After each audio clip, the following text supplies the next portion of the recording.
মধ্যবিত্তের সাথে লাইফ কাটানো যাবে না। তোর না আছে টাকা, না আছে স্ট্যাটাস। Good bye. ও আমাকে ছেড়ে চলে গেল, আমি বাঁচবো না।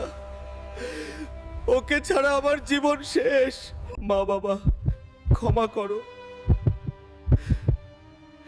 এই কষ্ট আর সহ্য হয় না। গাধার বাচ্চা, এত বড় শরীর নিয়ে এই কাজ করছিস?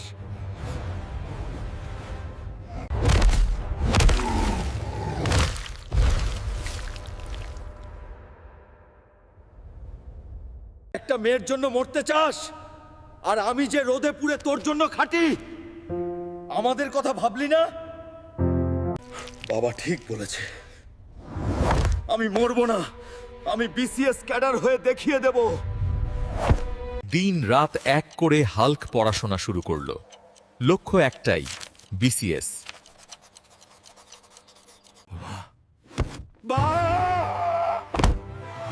আমি বিসিএস পাস করেছি, আমি এখন ম্যাজিস্ট্রেট।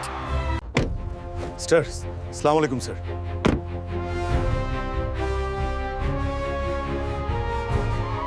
আজ আমার বুকটা গর্বে ভরে গেল বাপ। তুই আমাদের মুখ উজ্জ্বল করেছিস। সফলতার সাথে এলো রাজকন্যার মতো বউ। একই বলে প্রতিশোধ। মেয়েরা ছেলের বর্তমান দেখে, আর বুদ্ধিমানরা নিজের ভবিষ্যৎ গড়ে। গল্পটা ভালো লাগলে সাবস্ক্রাইব করো।